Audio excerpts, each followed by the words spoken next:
Vamos a em, arrancar esta tercera y última clase dedicada a Racine y a Fedra,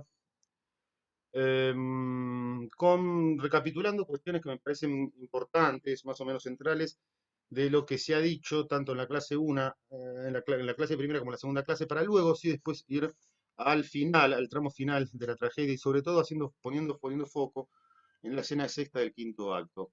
Hay una cosa interesante, entre otras, digamos, la imagen que dio Walter Romero, el profesor Walter Romero, en el primer teórico, la imagen que él toma de la orografía, ¿no? Digamos, acerca de que en Francia, en la segunda parte del siglo XVII francés, que es la parte en que Racine, digamos, domina como el más respetado, el mayor tragediógrafo francés, digamos, la multiplicidad de géneros, digamos, habla de una riqueza casi sin par, ¿no? Digamos, es decir, si nosotros estamos viendo, si con Walter Romero ustedes están viendo Berenice, tragedia, si nosotros acá estamos viendo Feda, tragedia, eso no significa que la tragedia haya sido en el siglo XVII el género más consumido en cuanto a consumo cultural. ¿Se entiende? Digamos, hubo otros géneros que han sido tanto y sobre todo mucho más consumidos, digamos. Lo que no quiere decir, por supuesto, que la tragedia no haya sido la más oficialmente promovida por la gestión Luis XIV, digamos, ¿no? Promovida en el sentido que, como sabemos, como repetimos, al ser un género alto y al haber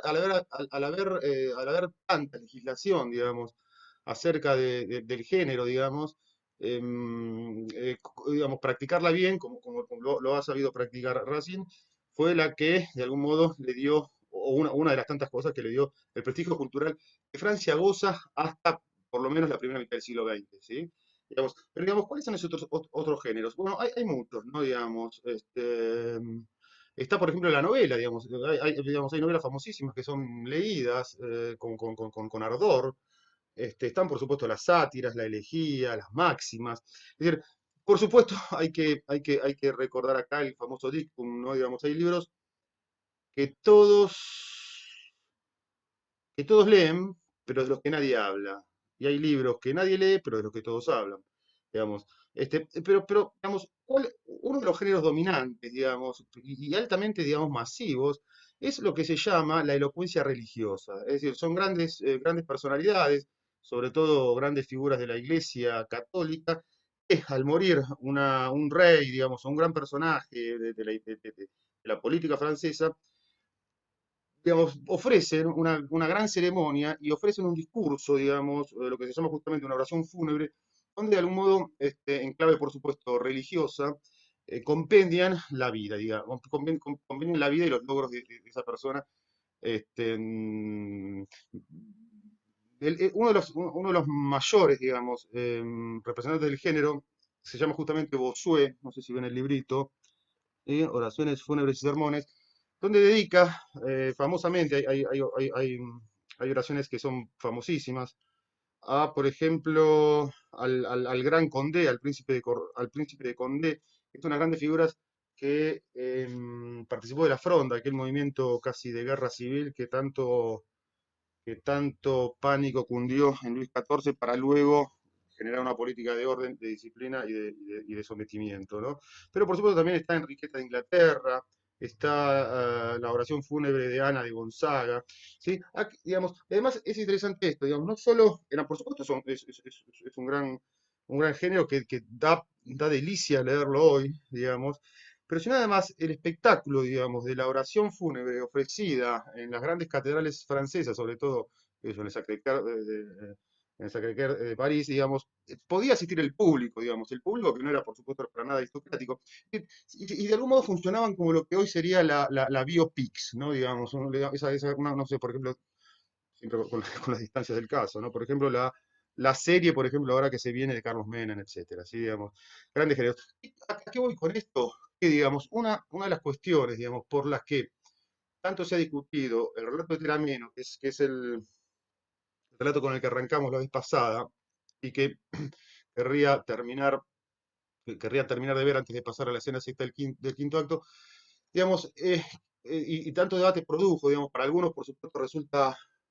Esto lo vamos a retomar, pero para algunos, muchos críticos lo veían al relato de Terameno como algo inverosímil, digamos, en busca de un filósofo, que es el gran Terameno, digamos, devastado por la muerte del hijo, ¿cómo es posible que, digamos, ofrezca con esa enorme elocuencia, digamos, con esa habilidad y excelencia de artista, la muerte justamente de su hijo espiritual, y además, y además digamos, es absolutamente, me parecía a estos críticos inverosímil que un padre como Teseo tolere, digamos, esa oración fúnebre, ¿sí? Esa oración fúnebre que le hace Teseo, que le hace Terameno de Teseo. Pero entonces, digamos, justamente, si no se entiende que, digamos, hay una incrustación, digamos, de otro género, es la elocuencia religiosa, la oración fúnebre, digamos, digamos, en la tragedia de Racine, digamos, por supuesto se cae en este tipo de interpretaciones brutales, ¿no? Que le resulta, que a mucha gente le resulta inverosímil. Porque además, chicos, hay que pensar esto, y chicas, digamos, no solo Hipólito es una persona aristocrática, digamos, sino que justamente, digamos, es el hijo del rey, es el primogénito del rey, y es el heredero al trono de Atenas, ¿entiendes? Digamos, lo cual justamente hace que tenga sentido, cobre sentido, que el relato de Terameno sea entonces una incrustación de la elocuencia religiosa en una tragedia, lo cual habla, por supuesto, de otra de las grandes riquezas de la obra. Otra cuestión que me parece importante, digamos, digamos, y esto no, toda edición de Fedra actual, digamos, a partir del siglo XVIII, toda edición francesa de Fedra lo dice, digamos, ¿no? Es decir, que el monstruo marino, en el relato de Terameno, el monstruo marino tiene aspectos, características del toro, ¿sí? Del toro y de algún modo referiría justamente al Minotauro, ¿sí? Digamos, por ejemplo, en el verso, si nosotros agarramos la traducción que ofrece Batisteza, en el verso 1517 dice, eh, armó su vasta frente, temible cornamento, perdón. Y más adelante, en el verso 1519, dice incontenible toro. Y más adelante, en el verso 1529, dice el mugir prolongado, digamos, ¿no?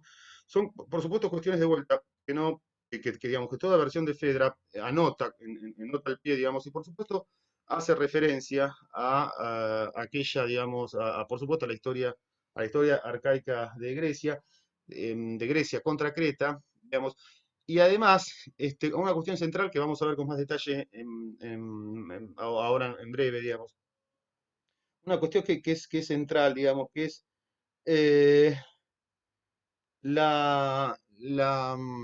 el conflicto que hay en general entre las potencias marítimas, como es Creta, y las potencias continentales, como lo ha sido Grecia. Esto igual se va a entender nada más. ¿A qué quiero llegar con esto? Que, digamos, de algún modo, y esto, digamos, también es una banalidad, pero hay que decirla, hay que repetirla, digamos, siempre en Racine la tragedia amorosa, la tragedia de la pasión, la tragedia entre personas, está remitiendo permanentemente, digamos, a un subtexto político, digamos, ¿sí? Pensar que Racine, digamos, hace tragedia, digamos, de estos personajes, digamos, altamente aristocráticos, digamos, y que solamente habla de cuestiones de corazón, es de vuelta a banalizar la tragedia. En las relaciones que se establecen, digamos, entre estos personajes siempre está un trasfondo político que es altamente significativo y sobre todo altamente por supuesto, entendido en su momento, pero que hoy debe entenderse, digamos, ¿sí? Desde luego antes las referencias están mucho más frescas en los momentos de la representación, ¿sí? Después, otra cuestión más. Después, sí, el texto que es, insistamos con algo que es fundamental, que es el texto de Leo Spitzer, ¿sí? Que está puesto allí en el campus, que decíamos está en inglés, está en francés, y si ustedes gustan de Barthes, fíjense que Barthes lo cita en nota al pie, al ensayo, al estudio de Leo Spitzer, en una versión italiana. Lo que no hay aquí es una versión castellana, pero vamos a tratar de retomar algunas cosas porque me parece fundamental. Pero de todas formas, lo que está, y de algún modo está resumido brevemente, pero están las cuestiones más centrales, en el texto de Batisteza, que también está subido al campus, ¿sí? Que es frente a un texto barroco. ¿Sí? El texto de Batisteza frente a un texto barroco, está allí, y que además donde él mismo ofrece esa bellísima traducción del relato de Terameno, está de algún modo no solo lo que Batisteza piensa digamos, y coincide con Spitzer, sino que de algún modo muy brevemente compendia las líneas fundamentales de ese gran ensayo de Leo Spitzer, del que hablaremos con más extensión ahora inmediatamente.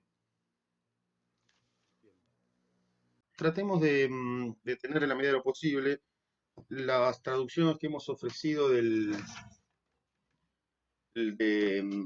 Fedra, ¿sí? Del famosísimo relato de Terameno, ¿no? Tanto de Mujica Lainez, Manuel Mujica Lainez, como el de Batisteza. En principio es el de Batisteza y después el de Mujica Lainez. Tratémoslo de tener en pantalla mientras escuchan esto, o si tienen impresora, por supuesto, quizás es mejor tenerlo allí leyéndolo en papel, ¿no? Vamos a centrarnos entonces en la escena sexta del quinto acto, y sobre todo los versos que van del 1498 al 1570, ¿sí? Por supuesto, la escena, esto es evidente, es la escena del desenlace, la escena del clímax, ¿sí?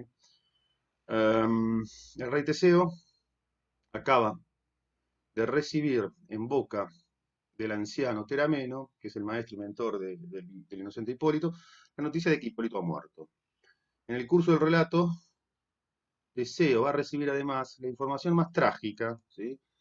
La que evita la hipótesis que sería quizás un poco mejor, ¿no? La hipótesis del azar, la hipótesis de la mala suerte, del accidente vial, pero no, la causa inmediata de la muerte de Hipólito es el propio Teseo, ¿sí? Porque él mismo le ha pedido a Neptuno que castigue a Hipólito en tonos fatales, ¿no?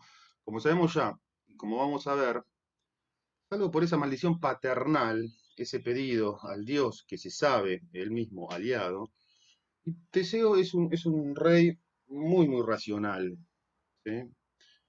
Y por eso mismo él no culpa a Fedra. Sabe que si no hubiera cedido a la ira, si hubiera reflexionado un poquito más, o por lo menos hubiera sido un poquito más prudente, las cosas serían diferentes. Pero de vuelta, lo que podría haber sido y no fue, y es esa justamente la esencia de la tragedia. Este, mm, Unos pocos versos antes del inicio del relato, Terameno le había dicho a Teseo: Hipólito ya no está. Ahora debe responder a las preguntas que son típicas de la retórica, ¿no? ¿Cómo, por qué, cuándo, dónde, etcétera? Este, pero vamos a releer entonces los primeros versos de ese relato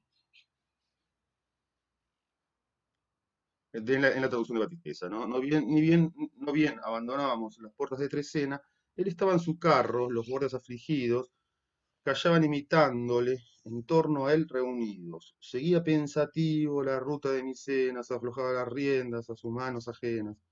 Sus soberbios corceles, que con paso veloz, antes con noble ardor, acataban su voz, con la mirada hosca y baja la cabeza, parecía conforme, parecían los corceles, conforme con su propia tristeza. ¿Sí? Son los versos que van del 1498 al 1506. Hasta aquí entonces es un relato, uno podría decir, y lo es, ¿no? Un relato épico, ¿sí? La típica narrativa épica de un tópico que es también el mismo épico, ¿sí? Es el noble exilio, injusto desde luego, pero sobrellevado con dignidad, con esa dignidad de joven aristocrático. ¿M? Si fuera una epopeya, o si el relato de Terameno fuera un epos, según las reglas convencionales de la epopeya, el héroe se reivindicaría, como hemos visto en tantas otras, y regresaría con gloria del exilio, pero desde luego no es una epopeya. El cambio de registro, la opción decidida del estilo calmo de la epopeya, de la parataxis, de la sintaxis paralelística, lenta, sublime, guerrera, colectiva. El héroe seguido fielmente por los suyos, tanto hombres como animales, nobles brutos, nos da una ilusión, ¿sí? Da esperanzas, ilusiona con un final feliz. Por cierto, este relato clásico hay sobretonos barrocos, tintes barrocos, ¿sí? De los que Spitzer y el propio Battistessa se encargan de vindicar, ¿sí? A ver, el barroco es el gran, digamos, esto lo hemos repetido, pero habrá que repetirlo nuevamente. Es el gran arte europeo del siglo XVII, ¿sí? Eh, lo había sido, por supuesto, también en el siglo XVI, porque era en Europa y en América el arte de la Contrarreforma católica, ¿sí? El arte de los jesuitas, el arte de Roma y del Vaticano. El clasicismo, la literatura francesa está en tensión con el barroco. El gran tema barroco, como sabemos, como vieron o van a ver en literatura española, es el tema del desengaño, ¿sí? Entonces al comienzo decíamos lo que decíamos. Fíjense cuando el pobre Hipólito está muriendo, dice, si mi padre, por fin desengañado, ¿sí? Utiliza esa palabra, y luego le pide a Teseo que le diga perdón, Hipólito le pide a Terameno que le diga a Teseo que trate bien a Aricia. Y eso lo cumple, digamos. Trata gentle and kind a Aricia y por supuesto termina haciendo, digamos, logrando lo que de algún modo pretendía lograr Hipólito, ¿no? Que por fin se desengañe. La caída de la ilusión que hace ver una verdad con luz cruel, pero justamente no engañosa. Tiene muchas versiones este tema del desengaño, ¿sí? Es el autoengaño trágico, el tema del gran teatro del mundo, la percepción de que las relaciones humanas son muchas veces relaciones con máscaras y cuyas caras hay que descubrir. La percepción de la acción humana como una gran dramaturgia, donde cada uno representa un papel o varios, el que le tocan, el que le dan, el que le conviene. El desengaño nos hace ver al sujeto desnudo, ¿sí? Debajo del rol y del disfraz. El personaje barroco empieza a despuntar una sospecha, ¿sí? Como en el Segismundo de la vida de sueño de Calderón de la Barca. También un príncipe polaco que no sabe quién es, cuándo es sueño y cuándo es vigilia, para que los cortesanos le crean una vida falsa, pero convenientemente para los objetivos de la corona. Dadme cielos de desengaño, pide Segismundo, ¿sí? Un film famoso de hace una, dos décadas, ¿sí? Como el Truman Show retoma ese tema, ¿sí? El desengaño es, por otra parte, fatal, y cuanto más se demora en llegar a él, un personaje, tanto peor son las consecuencias, ¿sí? En Fedra vamos a ver que hay un desencadenamiento que es del todo a tono con este gran tema del desengaño, ¿sí? Se habrán dado cuenta que el desengaño también puede vérselo como la versión o faz barroca de la anagnórisis, del reconocimiento, del descubrimiento súbito y terrible de la verdad antes oculta, como Aristóteles llamaba a este clímax de la tragedia. Los desengaños siempre coinciden con encrucijadas de la trama, de la acción dramática, a la cual a su vez imprimen una nueva dirección y un nuevo ritmo. Es interesante buscar cuáles son, a su vez, los motivos y los agentes de las percepciones engañosas de la realidad, aquellas a las que el desengaño, pronto o tarde, con la voluntad de quien se engaña o contra ella, pondrá fin. Porque en el que ciertos engaños sean posibles, en el que ciertas ilusiones sean sustentables, puede encerrarse una crítica social oblicua, ¿sí? Que no puede decirse de otro modo. Vamos a poner un ejemplo.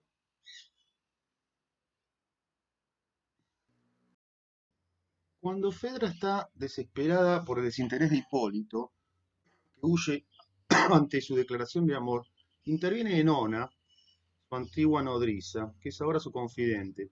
De algún modo, como sabemos, Enona es a Fedra lo que Terameno es a Hipólito, ¿sí? Y Enona le sugiere que olvide el mal de amores, porque si Teseo, desaparecido hace tantos meses, al menos 6, está realmente muerto, y entonces se abre a Fedra un camino y un destino gloriosos, ¿sí? Puede llegar a ser reina. Esta ilusión no surte finalmente mucho efecto para Fedra, aunque al principio no parece inmune a ella, empieza a dejarse entusiasmar. esta ilusión cae por la aparición con vida de Teseo, pero el interés de Fedra ya estaba muerto porque se entera del noviazgo de Hipólito con Alicia. Aquí quiero señalar otra cosa que obra sugestivamente por detrás en los presupuestos de la trama griega que contrastan y contradicen los presupuestos de la vida francesa. ¿Sí? Si hubo una monarquía patriarcal en Europa, fue la monarquía francesa. Una famosa y malfamada ley sálica, así se llamaba, desde la Edad Media. En Francia, las mujeres, esa ley entonces imponía que las mujeres en Francia no podían heredar el dominio político de tierras y por lo tanto no podían ser reinas. Podían ser reinas consortes, en todo caso, esposas de su marido, reinas regentes, en tanto esposas, entre comillas esto, ¿no? De su hijo, como Ana de Austria había sido con Luis XIV de niño, pero reinas que reinen, como la reina Isabel I de Inglaterra, no. En cambio, en la Grecia arcaica sí había reinas. En el contraste entre el modelo griego y la realidad francesa despunta una crítica culturalista a la arbitrariedad de la cultura convencional, a la índole prejuiciosa del prejuicio. El jansenista Racine era, en el fondo, aseguran algunos de sus mejores biógrafos, muy igualitario. Algo más todavía, en esta exploración que estamos emprendiendo de la retórica de las ilusiones perdidas, como se llamará mucho después a la más famosa novela del gran Balzac, aquí quiero volver sobre un rasgo fundamental, que es también del clasicismo francés y de este siglo, que es el doctor Romero señaló en la segunda clase teórica, es la remisión constante, en particular en el teatro trágico, a los modelos y la tradición greco-romana. El público culto de la tragedia conocía, tenía presente esa tradición, era a la vez modelo para la escritura y composición y modelo para la crítica. Se buscaba emular a Sófocles o a Eurípides. Hay una cita de vuelta de la gran María Rosalida en su gran libro, Introducción al Teatro de Sófocles, donde en relación a los clásicos dice lo siguiente.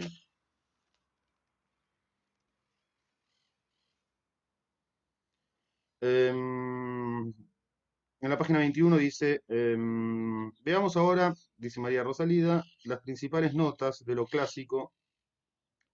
Una es el humanismo, dice ella, ¿no? El arte clásico no solo se ocupa exclusivamente del hombre, sino además de sus condiciones esenciales, anteriores, superiores a las circunstancias históricas, variables, condiciones que por consiguiente sobreviven a todo tiempo, a todo cambio, perdón, perduran eternamente vivas en todo tiempo. Dos, otra nota de lo clásico es su verdad u objetividad, que los griegos dirían franqueza. El arte clásico se encara con realidades, no con esperanzas ni con ensueños. En ese sentido, no es clásica la Divina Comedia, no es clásica la novela de caballerías de Sir Thomas Malory sobre la muerte del rey Arturo, no es clásica la comedia de Menandro, conjunción de casualidades que corren fatalmente al desenlace feliz, ni la comedia española del siglo de oro, ni el cine de hoy con su realismo en ropas y zapatos, pero con su rigurosa justicia poética y su riguroso desenlace feliz. 3. El arte clásico, y esta es una nota más evidente, es arte universal, no particular. No se trata, diría Aristóteles, de tal hombre, Calias, sino del hombre. ¿Sí? El arte griego, prosigue María Rosalía, es selección y organización, es arquitectura. La vida, dice Macbeth, es un cuento mal contado, contado por un tonto, lleno de estrépito y furia, sin sentido. El artista clásico, torna a añadir Lida, lo cuenta bien y en forma que destaca su sentido. En este aspecto, el arte clásico es idealizador y universal. ¿Sí? Entonces, por ejemplo, se trataba de estar en Francia a la altura de esas obras canónicas y también de ese clasicismo que señala Lida, de un pasado que se jugaba imperecedero y después el público y la crítica evaluaban si había estado a la altura, ¿sí? Si las tragedias de Racine estaban a la altura de la de Eurípides, ¿sí? O la de Séneca, o si solo había sido un noble intento o un comienzo promisorio. Sin embargo, tanto quienes escribían tragedias como quienes teorizaban sobre el género o analizaban la producción francesa del siglo de Luis XIV estaban de acuerdo en un punto, una salvedad permitida y aún recomendada en la composición de tragedias inspiradas en la tradición greco-romana. es en la ausencia del coro, ¿sí? Esto es importantísimo. Por detrás o por delante y muy a la vista resaltaba una gran diferencia entre la Atenas de Pericles, por ejemplo, y la París y Versalles del Rey Sol. La Atenas del siglo V a.C. era una democracia imperfecta, desde luego, con esclavos sin voto, femeninos, desde luego, y solo votaban los ciudadanos que hacían el servicio militar. En cambio, la Francia del siglo XVII, pero la segunda era una monarquía cada vez más absoluta, que en la suma del poder público había confiado para construir un Estado-nación. El coro es la voz del pueblo, o de un grupo dentro del pueblo, o de la ciudad, o de un grupo de ciudadanos y aún de ciudadanas. Es una voz colectiva, ¿sí? Generalmente tradicional, pero no siempre, y que no acompaña a la autoridad de turno necesariamente. Una de las justificaciones estéticas, pero también políticas, de que Racine haya incluido en su tragedia Fedra este extenso relato de Terameno es que alguna crítica, recordarán, censuró por demasiado largo, es que evoca el lugar del coro en la tragedia antigua. ¿Sí? Recordemos de vuelta el segundo teórico. El público era sensible, reconocía estas evocaciones y recuerda sus funciones. Algunas veces, algunos de los largos parlamentos del coro en la tragedia griega clásica entonaban las notas de la ilusión, del pensar que no había que ver las cosas tan negras. Por ejemplo, un famoso estásimo, así se llaman los parlamentos del coro, en la tragedia de Edipo de Sófocles, empieza diciendo, oh monte Citerón, empieza a cantarle al monte donde habían abandonado a Edipo niño, y empieza a ilusionarse con que Edipo bebé sobrevivió, pero no es ese tipo, hay el que mató a su padre y se acostó con su madre y trajo el mal y la peste a Tebas. Ilusión vana nuevamente. Como la de esa noble procesión a caballo encabezada por Hipólito rumbo a un templo donde casarse, donde debía casarse debidamente con Alicia, podía haber llegado a su destino. Al verso siguiente, ya estamos en otro universo discursivo. Y vamos a leer el pasaje que sigue.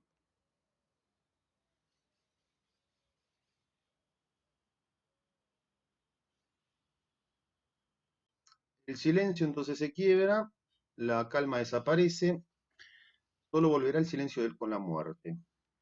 La marcha humana es interrumpida por la naturaleza, puesta en movimiento por una voluntad ultrahumana, la de los dioses, y la de un dios en especial, particular, no que es Neptuno, nombre latino de Poseidón, el Poseidón griego, el dios del mar.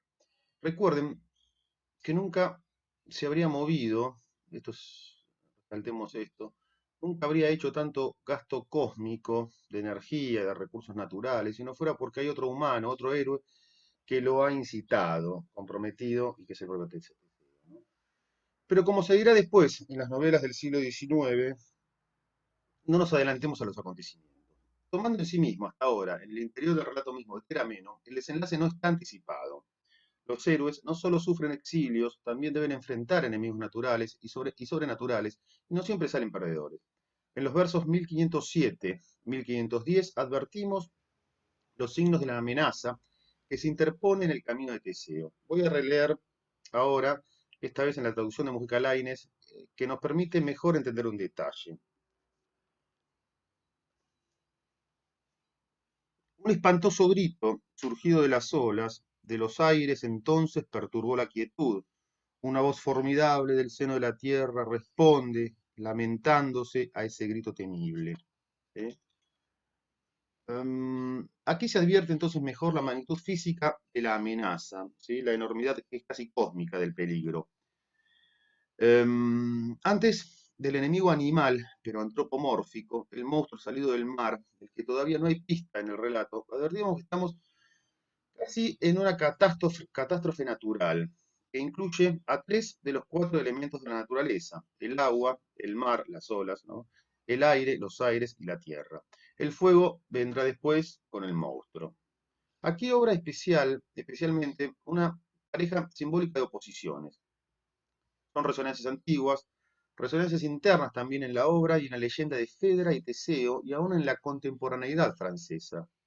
La oposición entonces del mar versus la tierra, la isla versus el continente, eso que decíamos al comienzo de esta clase.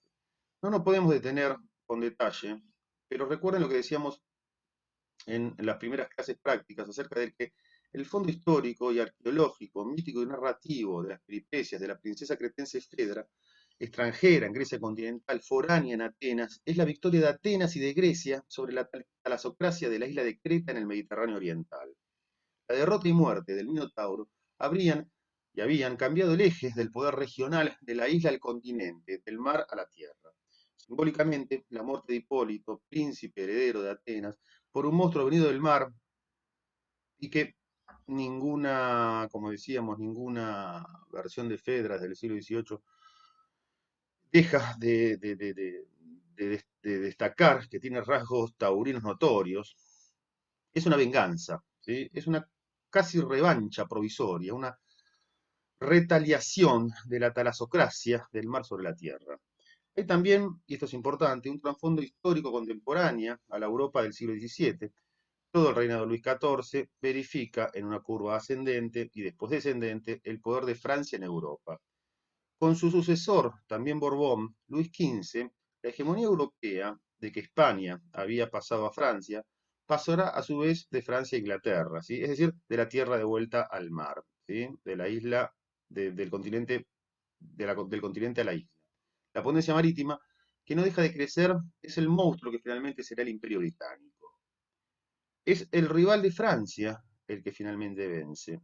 Esto es percibido desde el continente. Piensa que en España, por ejemplo, una obra épica muy importante, que también es una epopeya, y hoy no es muy leída, de Lope de Vega, que se titula justamente la Dragontea, por el nombre del monstruo, del dragón que es Inglaterra. Un historiador belga francófono del siglo XX, Jacques Pirenne, sostiene que la historia universal es la alternancia del dominio regional o planetario de potencias terráqueas versus potencias marítimas. Grecia y Creta, y hasta el siglo XX en la Guerra Fría se oponía a la Unión Soviética y sus aliados continentales versus Estados Unidos y la OTAN, la Organización del Tratado de Atlántico Norte. Piensen que en Inglaterra se refieren a Europa y en especial a Francia como el continente. ¿Mm? Una película de 1971 en colores que filmó y dirigió François Truffaut, uno de los cineastas más famosos de la Nouvelle Vague, trata sobre un triángulo amoroso, donde el varón es un francés que se llama la película Las dos inglesas y el continente. Al muchacho, estas dos inglesas de título se reparten con fair play, hay que decirlo, lo llaman un poco burlonamente el continente. Por todo esto, en esta superposición y simultaneidad de sentidos y significados, es que cuando el mar habla, cuando los aires vibran con el grito horrísono, entonces la tierra tiembla, se estremece y se lamenta. Nosotros, el público, sabemos por qué la naturaleza entró ahí ahora, en esa catástrofe, y Teseo empieza a saber por qué. Por el monstruo que Neptuno encaminó como un sicario profesional, frío, insensible, animal, infalible, rumbo a su presa, a Hipólito, hijo de Teseo. Y todo ocurre según el pedido que había hecho el enfurecido Teseo. Sigamos con la lectura y volvamos a la versión en alejandrinos rimada del propio Batisteza. ¿Sí?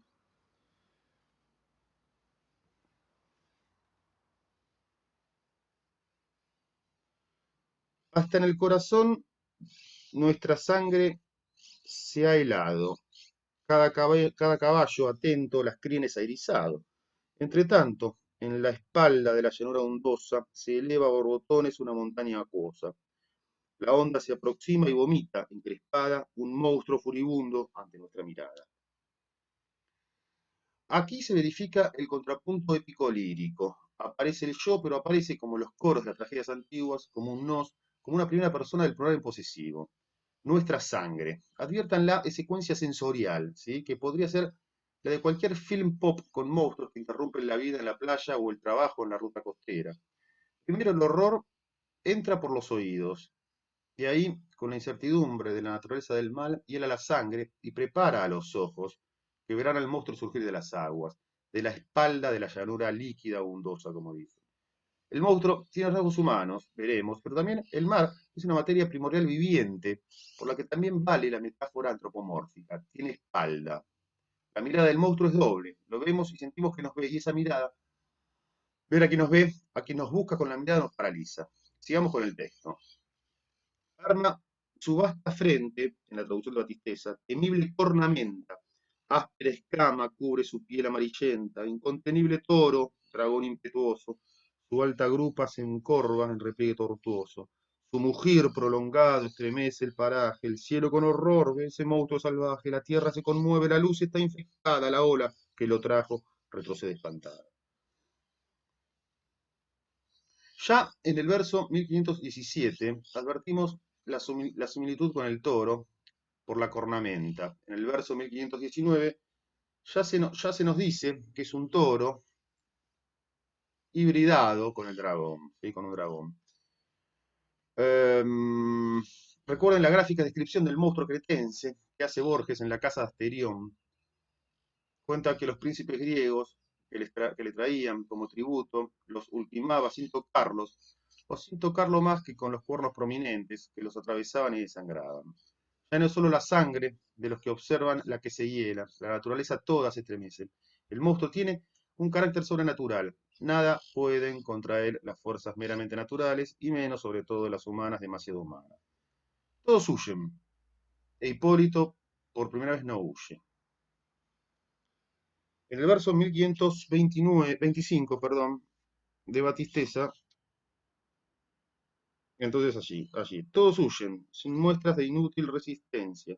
En el templo vecino se acogen con prudencia, solo Hipólito, hijo de héroe tan esforzado, detiene los corceles, un dardo ha enarbolado. Se adelanta hacia el monstruo, con mano segura, le abre en el costado ancha desgarradura. De dolor y de rabia el monstruo rebotando, viene hacia los caballos y se abate ululando. Revuelca y le muestra sus fauces inflamadas, que los cubre de sangre, de humo y de llamaradas. El terror los arrastra, sordos en ese instante, no conocen las riendas ni la voz apremiante. Hacen que en vano esfuerzo su amo se consuma, enrojecen el freno con sanguinosa espuma. Se dice que hasta pudo verse en tales momentos a un dios que allí aguijaba los flancos polvorientos. Por entre los peñascos lo surge un miedo insólito, cruje el eje y se rompe. El intrépido Hipólito ve volar y pastilla su carro destrozado. En las riendas él mismo cae, pronto trabado. Los críticos, entonces, como el austríaco Leo Spitzer, en la que es el mejor artículo sobre estos versos, el relato de Terameno, incluido en su libro Lingüística e Historia Literaria de 1948, el argentino Batisteza, en su lectura crítica del poeta en su poema que ustedes tienen en el campus, se ocupan con detalle de una cuestión estética e histórica, las correlaciones y vaivenes entre principios constructivos, diríamos, para usar una expresión de la que se valen, del clasicismo y del barroco, en este largo recitativo en especial y en la entera tragedia en general. Otro autor, Helmut Hatzfeld, ha estudiado en una peculiar historia de la literatura francesa a través de las artes figurativas el mismo problema. Estos estudiosos llegan a una conclusión, coinciden en un punto de vista. En el relato de Terameno, en Racine, la lengua es clásica, pero también la retórica literaria lo es, con su severa restricción, con su constricción jansenista de vocabulario. Ya saben que Racine es evangélicamente pobre por el escaso número de palabras que usa. Tal vez el poeta que menor léxico tiene, deliberadamente. Eso de que hay que tener riqueza de vocabulario que nos enseñan en la escuela, para él es una estética de nuevo rico. Pero con este vocabulario terso, sobrio, medido, sin embargo, construye un relato según principios de las artes visuales del barroco contemporáneo, que decíamos aún dominante en el siglo XVII europeo continental. Fíjense que el relato de Terameno podría dividirse, pautarse como una suma o sucesión dinámica de secuencias narrativas unitarias fijadas arbitrariamente, cada una arbitraria pero plásticamente en una unidad estática. Podría trasladarse en imágenes como una serie de grandes tapices o cuadros históricos que representan cada una de las escenas de la narración. Hasta aquí, la salida plácida y digna rumbo al exilio, la tempestad a mediodía, el maremoto, al que responde una suerte de terremoto, el monstruo que sale de las aguas, el séquito de Hipólito que lo abandona y corre a buscar santuario en el templo. Un ejercicio que los manuales y las ediciones anotadas escolares de Fedra piden al alumnado. Dos puntos, comillas. Divida en secuencias el relato de Terameno. Cerramos comillas, punto. Hoy, de manera anacrónica, pero no ilegítima, las ediciones escolares dan como consigna que lo dividan en cuadros como una historieta o novela gráfica, que lo dividan en planos como el guión de un film. Aquí hay dos cuestiones conexas pero no idénticas. La primera, la primera entonces, la que planteó Roman Jakobson en su artículo de 1982 sobre la traducción. La posibilidad de traducción intersemiótica entre las artes. El ejemplo canónico que nadie ignora es el de la adaptación cinematográfica de una ficción literaria. Por ejemplo, ¿qué te gustó más, la película o el libro de la princesa de Cleve, o de la religiosa de Diderot, o del amante de Dumas? Podemos preguntar o preguntarnos. Nadie ignora tampoco que este ejercicio de la adaptación implica negociar entre qué se pierde y qué se gana con la transposición fílmica. No hay una relación estructural de subordinación o jerarquía artística a priori. No está dicho de antemano cuál es la mejor, cuál es la peor.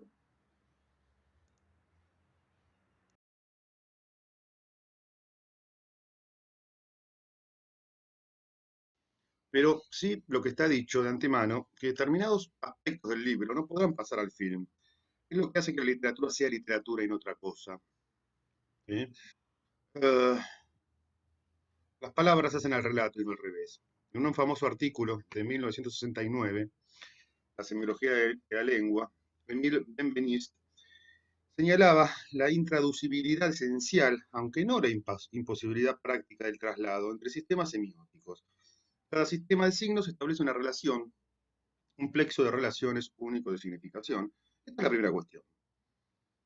Una segunda cuestión es la que está en la base de las lecturas de Spitzer, de Hatzfeld, de Battistessa. No es solo que podamos pensar en secuenciar de esta manera visual o audiovisual, pictórica, gráfica, cinematográfica, la larga narración de Terameno a partir del texto de este relato. Ocurre, sugieren, que este relato de Terameno, compuesto por Racine, ya ha utilizado, ya se ha valido en su composición de técnicas, de procedimientos, de maneras, de gestos. Recuerden la importancia del gesto para las literaturas y para la francesa en especial, que señalaba Walter en la primera clase teórica, que provienen de esas artes, ¿sí? De esas artes visuales, y de estos géneros de artes visuales dominantes en el barroco. En otras palabras, la literatura está hecha de palabras, pero sus formas de organización no provienen solamente del mundo de la palabra. Pensar la historia literaria francesa nos hace pensar también una historia de las artes.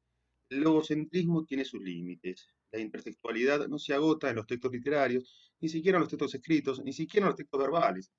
Hay un otro de la literatura que está siempre en contacto, en relaciones carnales con la literatura. La literatura, que aquí, en esta materia, en esta carrera, es lo uno, ha sido lo otro para esas artes. En la Edad Media tardía, en el Renacimiento, en el Barroco, grandes tapicerías contaban en series de tapiz por vez historias míticas o legendarias de mitos y leyendas antiguas, que a su vez tomaban las metamorfosis de Ovidio, una fuente favorita, porque el poeta latino ofrecía un compendio de mitos, entre ellos, por supuesto, el de Teseo y Ariadna, y de otros textos literarios. Porque otra vinculación artística existe entre el relato de Terameno y es con la música, con la ópera, con un subgénero operístico, porque es parte integrante de una ópera, que es el recitativo. En una ópera renacentista o barroca, el recitativo es un texto más entonado que propiamente cantado, en el cual la cantante o el cantante resume el acontecimiento. La relación de la literatura con su otro, la música, es tan importante como lo fue la relación con las artes visuales y ahora lo es con el cine y aún con los videojuegos y el entero mundo electrónico virtual. Esto lo explicaría mejor e iría más al punto la profesora Lucía Bogelham, porque lo vean como ella, con el texto final de los textos tratados en estas clases de trabajo prácticas, una relación fascinante de Marguerite Duras que lleva por título precisamente una anotación, una marcación de ejecución o interpretación musical, el moderato cantabile. Tampoco faltan los vínculos con ese libro de 1958, ni con la fotografía ni con el cine. Hace unos pocos años, un profesor de literatura francesa en las universidades británicas, David Coward, publicó una gruesa historia de la literatura francesa que buscaba abarcar o sintetizar la historia de esta literatura nacional con un subtítulo deliberadamente provocador, desde la canción de gesta hasta la nouvelle vague. Es decir, desde un género que no es solo literatura y la épica, que era también canto, canción de juglares, hasta un género y movimiento que no es solo palabra, porque es cine. Antes de pasar ahora al siguiente cuadro, al siguiente tapiz, una consideración sobre la huida de los acompañantes de Hipólito. Aquí hay una fusión de instituciones antiguas griegas, paganas, y de modernas instituciones francesas, cristianas. Los que huyen buscan santuario en un templo. En la Edad Media, en la Francia de Luis XIV, los y las perseguidas por la justicia, por los enemigos en una guerra, podían refugiarse en una iglesia donde tenían salvaguarda eclesiástica y expectativa de que no iban a ser muertos en su interior. Fíjense que esto, de algún modo, todavía hoy en la Francia laica, tan orgullosa de serlo, continúa, y que los sin papeles, los y las inmigrantes, a quienes consideran ilegales, muchas veces buscan y muchas veces encuentran con buen éxito refugio en las parroquias, en las iglesias católicas. Digamos, Hipólito, entonces, por primera vez no huye, como habíamos leído, y en ese pasaje, si lo releemos de vuelta o lo tenemos presente, hay un lenguaje militar que es deliberadamente técnico, al describir la carga de Hipólito contra el monstruo. La destreza del buen soldado, del buen guerrero, conocedor del arte, de la guerra y de las armas, es por completo inútil. Para eso sirve el contraste. No le falta moral alta a Hipólito, le sobra solvencia en el uso de las armas blancas, pero es una batalla desigual. El héroe humano lucha contra poderes comandados por los dioses y ha de perecer. ¿O no? Porque Hipólito hiere sangrientamente en un flanco, en un costado carnoso al monstruo marino, con un lanzamiento certero de su jabalino.